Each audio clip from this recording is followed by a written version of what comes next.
Il y a un mois, Julie est devenue célèbre grâce à ses opérations sans douleur. D'innombrables patients ont afflué à l'hôpital et ont même dû participer à des enchères pour obtenir une place pour ces opérations. Et moi, à cause de chacune de ces opérations, je souffrais beaucoup et je ne pouvais plus travailler.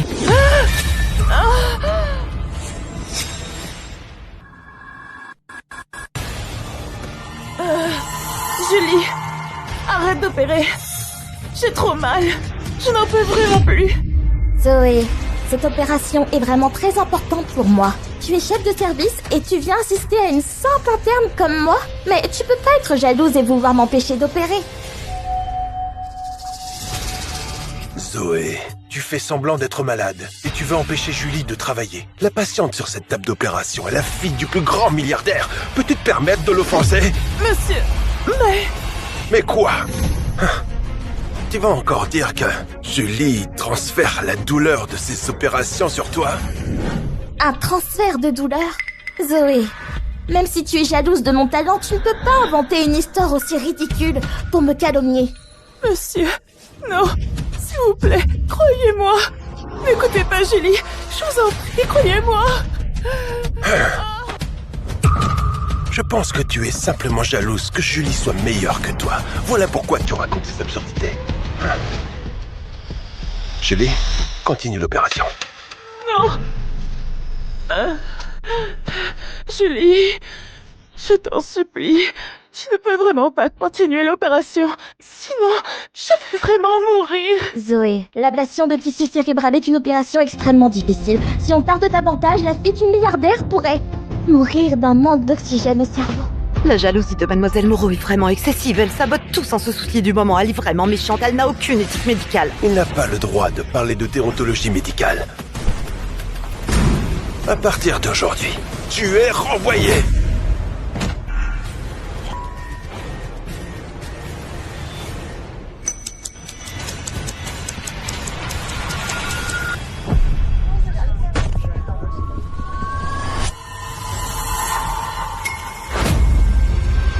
Silence. Voici le médecin prodige que j'ai fait venir de l'étranger. Mademoiselle Thomas possède un talent médical. Elle peut opérer sans anesthésie et sans douleur. Et il n'y a aucune séquelle après l'opération. Je suis revenue au jour où Julie est devenue célèbre. Cette fois, je trouverai la vérité. Je suis revenue au jour où Julie est arrivée à l'hôpital. C'est vraiment possible. Je suis médecin depuis tant d'années, je n'ai jamais vu une opération sans anesthésie qui ne fasse pas souffrir. Et sans aucune séquelle. Elle est une médecin prodige. Moi, mon fils doit subir une ponction de moelle osseuse. J'offre 200 000 €. Je vous en supplie, opérez mon fils en premier. Moi j'offre 300 000 €. Opérez-moi en premier. Bien sûr que les patients ne ressentent aucune douleur, parce que Julie transfère toute la douleur et les séquelles de l'opération sur moi. Cette fois, je ne la laisserai pas réussir. Je dois absolument découvrir comment Julie transfère la douleur. Zoé, tout à l'heure, je vais faire une ponction de moelle osseuse à ce petit patient. Monsieur Lepont a dit que la banque de sang de l'hôpital manque urgemment de sang RH négatif. Il me semble que tu es RH négatif, non? Est-ce que tu accepterais de lui donner ton sang? Zoé, merci. Toi et cet enfant avez tous les deux du sang RH négatif. Quelle coïncidence! Ne t'inquiète pas, quand j'aurai fini la ponction, je te remercierai. Pas de problème. En tant que médecin, nous ne pouvons pas rester à ne rien faire. Vas-y vite.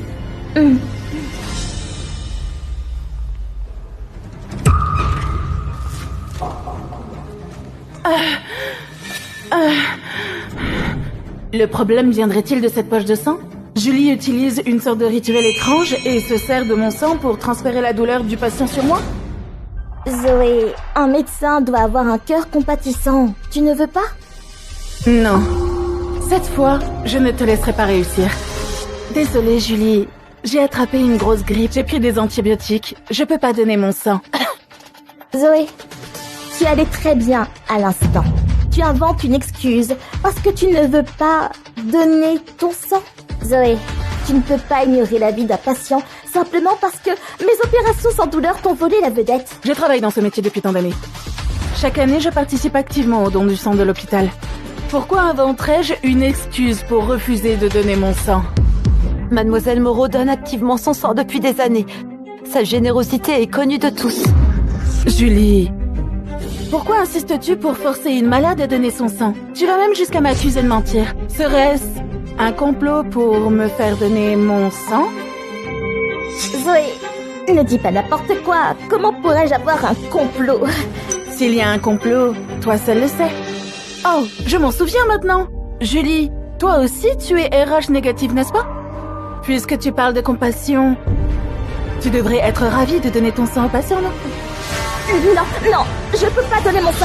Julia a si peur. Il semble que je ne me suis pas trompée. Le problème vient bien de cette poche de sang. Pourquoi ne peux-tu pas donner ton sang? Julie, tu dis pourtant avoir un cœur compatissant. C'est ton patient.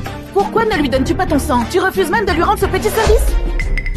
Mademoiselle Thomas, la maladie de mon enfant doit être traitée d'urgence. 200 000 euros ne suffisent pas. Je peux payer 500 000 euros.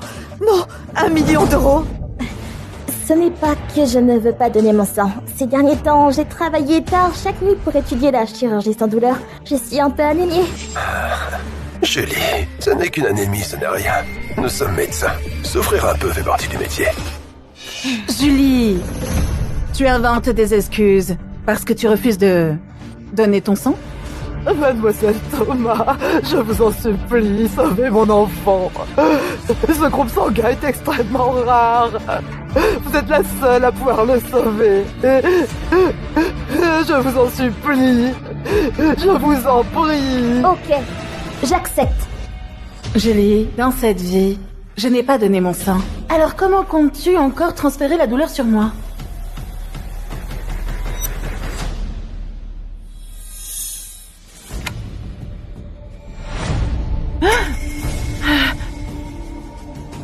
Dans cette vie, je n'ai pas donné mon sang.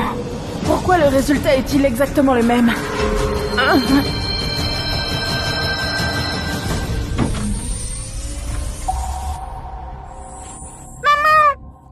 Maman, Mademoiselle Thomas est incroyable. Je n'ai absolument rien senti tout à l'heure. Et maintenant, je n'ai même plus mal. Mon Dieu, une ponction de moelle osseuse aussi importante et aucune douleur. Et en plus, le patient peut se lever immédiatement. Mademoiselle Thomas est une médecin prodige. Même en dépensant 10 millions d'euros, je voudrais qu'elle m'opère.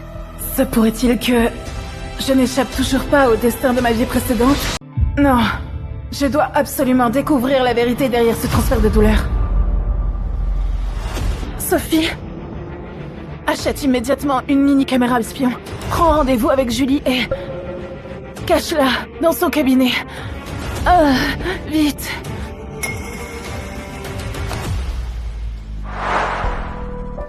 Zoé, comment te sens-tu? Ça va mieux, Sophie. Tu as fait ce que je t'ai demandé? Dès que j'ai reçu ton message, j'ai acheté une mini-caméra. J'ai réussi à obtenir un rendez-vous avec Julie. Ah, au fait. Cette fois, je vais forcément trouver une faille. Cette vidéo sera la clé pour révéler la vérité. Comment est-ce possible? Pourquoi il n'y a rien d'anormal? Franchement, cette Julie a vraiment du talent. Elle m'a même pas demandé de faire une radio. Elle voulait directement me faire de l'acupuncture. Regarde ça, sa manière de piquer, c'est complètement désordonné. Et pourtant, je n'ai rien senti, aucune douleur. Ma jambe? Chaque aiguille que Julie a plantée est tombée sur des points qui peuvent provoquer une nécrose nerveuse. Cela peut rendre quelqu'un paralysé ou même le tuer. Elle ne comprend rien à la médecine. Elle met clairement des vies en danger. Hein? Zoé? Zoé? Si ça continue, je finirai encore par mourir. Tu n'es pas encore rétablie. Mais où vas-tu? Je vais voir Monsieur Lepont. Je vais démissionner. Tiens, ce n'est pas Mademoiselle Moreau, pourquoi elle ne voulait plus faire semblant d'être malade? Elle doit être jalouse que Julie reçoive beaucoup de lettres de remerciement des familles de patients. Alors elle ne veut plus rester allongée et revient travailler.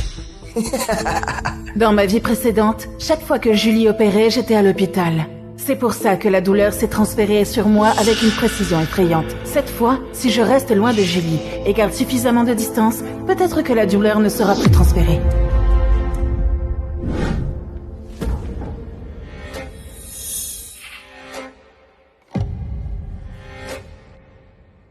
Zoé, toi... Cette semaine, tu as été absente plusieurs fois sans raison, hein? Tu as gravement perturbé le fonctionnement normal de l'hôpital. Je ne peux pas continuer comme ça. Je peux pas attendre la mort les bras croisés. J'arrête. Je démissionne. Démissionner? Zoé, tu peux pas démissionner. En quoi ma démission te concerne-t-elle? Zoé, je trouve juste que ce serait vraiment dommage. Notre hôpital est parmi les meilleurs du pays. Beaucoup de gens rêvent d'y entrer sans jamais y parvenir. Et toi, si tu démissionnes comme ça, ce serait vraiment du gâchis. Pourquoi Julie devient-elle si nerveuse dès que je parle de démissionner? Monsieur, j'ai déjà pris ma décision. Voici ma lettre de démission. Zoé, ces derniers temps, tu fais semblant d'être malade. Je t'ai déjà fait une faveur en ne te renvoyant pas. Et tu oses encore me parler de démission? Elle ne connaît vraiment pas sa chance. Mademoiselle Thomas travaille du matin au soir enchaînant les opérations. Et elle ne fait que prétendre être malade. À mon avis, elle est simplement jalouse que Mademoiselle Thomas puisse pratiquer des opérations sans douleur.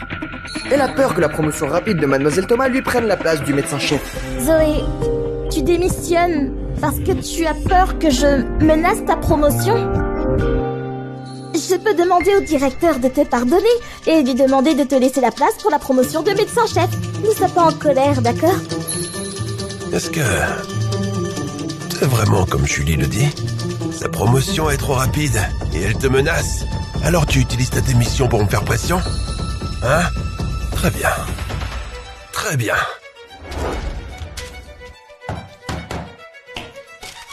Dégage!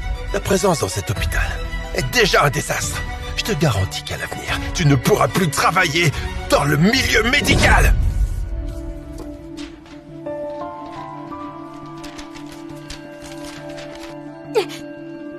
Par rapport à ma carrière et à mes rêves, découvrir la vérité et survivre sont importants.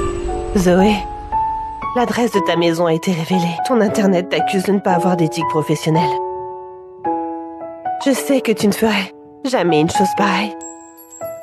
Merci, Sophie. Maintenant que tu as démissionné, tu ne devrais plus penser à tout ça. Profites-en pour aller te détendre à Merville. Julie, je refuse de croire que si je m'éloigne de toi cette fois, tu pourras encore transférer la douleur des autres sur moi. Bon, tu peux embarquer. D'accord. Vas-y doucement. Je m'en vais. Rentre bien. Vas-y doucement.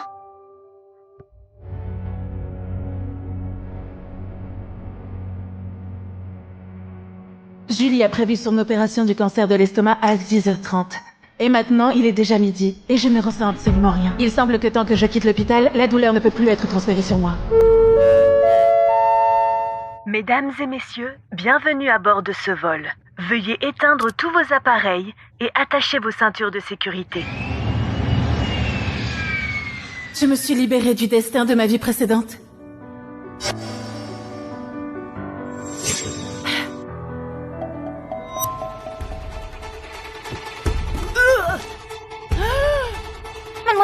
Mademoiselle, vous allez bien, mademoiselle? Mademoiselle.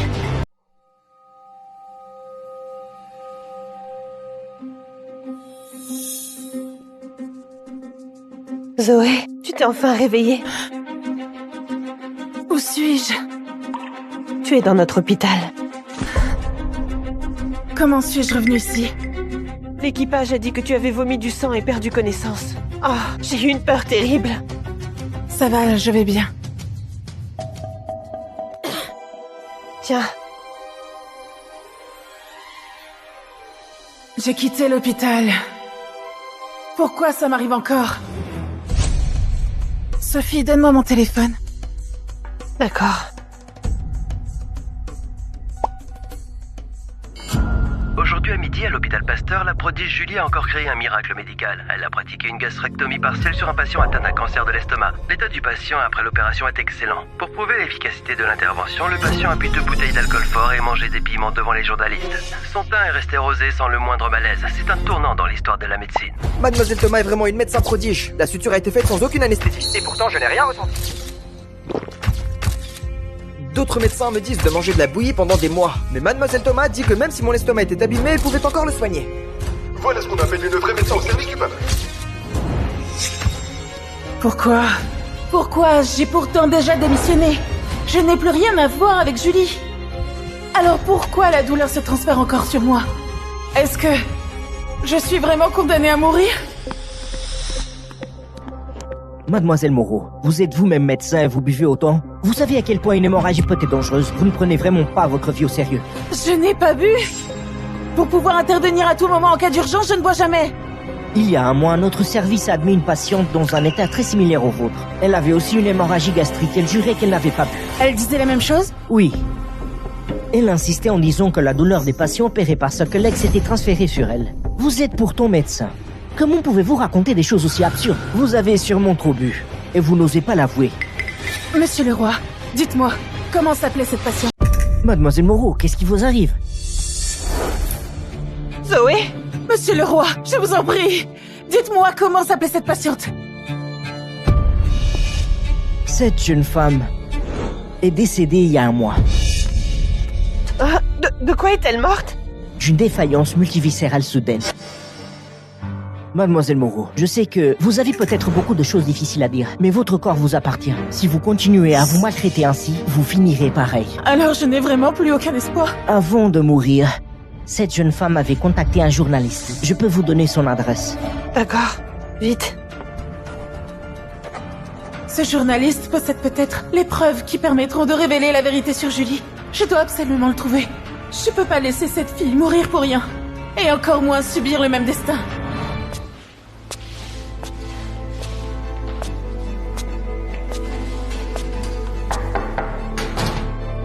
Bonjour, vous êtes le journaliste Julien Blanc? Qui êtes-vous?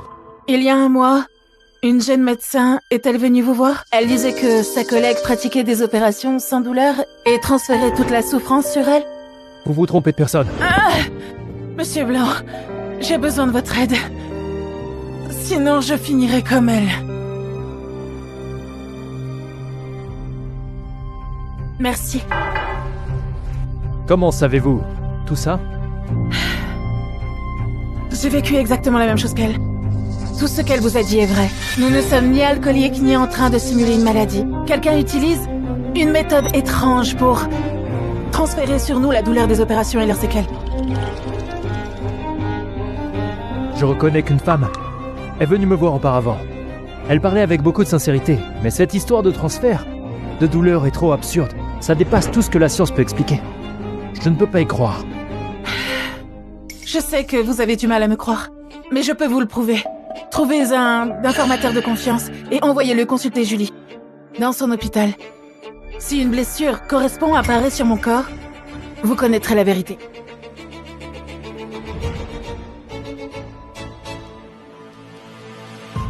Allô Alex, va à l'hôpital Pasteur et prends rendez-vous avec Julie. Dis que tu t'es foulé le poignet et que tu as besoin d'une réduction.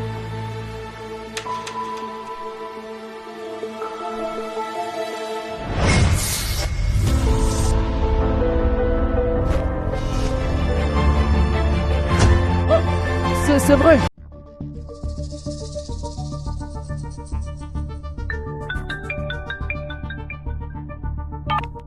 Allô? Allô Zoé? Il s'est passé quelque chose de grave. Le milliardaire le plus riche du pays vient de payer une fortune pour que Julie opère sa fille du cerveau. Julie a déjà accepté. Quoi? Dans ma vie précédente, cette opération devait avoir lieu dans un mois. Pourquoi a-t-elle été avancée cette fois? Monsieur Blanc, Julie a accepté d'opérer la fille du milliardaire. Mais elle ne maîtrise même pas les bases de la médecine, c'est mettre une vie en danger. Une opération aussi complexe et elle ose l'accepter. Elle ne connaît même pas correctement les points d'acupuncture.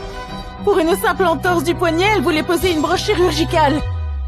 Si elle réalise vraiment cette opération cérébrale, je mourrai sur le champ. Et si je ne découvre pas la vérité avant cela, je mourrai encore une fois. Monsieur Blanc, j'ai besoin de votre aide. Que voulez-vous que je fasse? Vous pouvez aller à l'hôpital avec votre caméra et demander qu'on diffuse l'opération directe. Si, pendant le direct, nous surprenons les absurdités de Julie, nous pourrons révéler sa véritable nature.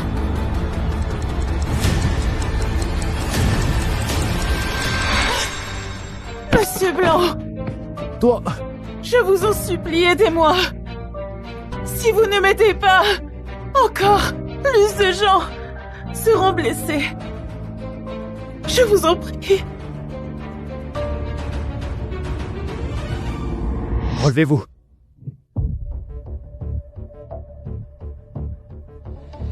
Ok. Ne vous inquiétez pas. Je vous aiderai. Mademoiselle Thomas, bonjour. Je suis Julien, journaliste des faits de société. On m'a dit que vous alliez pratiquer une ablation cérébrale très complexe sur la fille du milliardaire, afin que davantage de médecins puissent apprendre de votre talent et que le public puisse constater les progrès de la médecine. Nous souhaiterions diffuser l'opération en direct. Cette opération concerne la vie privée de la patiente. Elle peut pas être diffusée. Mademoiselle Thomas, une bonne médecine devrait bénéficier à tout le monde. Si vous gardez cette technique pour vous, combien de patients perdront une chance d'être soignés? Oui, mademoiselle Thomas. Vous dites toujours que la médecine doit servir le peuple. Vos honoraires sont poussés jusqu'à 1 million d'euros. Les gens ordinaires peuvent pas se le permettre. Diffuser l'opération permettra à d'autres médecins d'apprendre. N'est-ce pas justement l'esprit d'un médecin? Exactement. Pourquoi seuls les riches auraient-ils accès à ce miracle médical? Diffusez l'opération pour que tout le monde puisse apprendre. Oui, la vie de la fille du milliardaire est précieuse et celle de mon grand-père ne l'est pas. Qu'est-ce que vous insinuez? Cette technique m'a été transmise par mon maître. Je ne peux pas l'enseigner. Hein, mademoiselle Thomas? Nous pouvons simplement l'enregistrer. Les médecins apprendront par eux-mêmes. Mademoiselle Thomas, cette technique devrait profiter à tout le monde.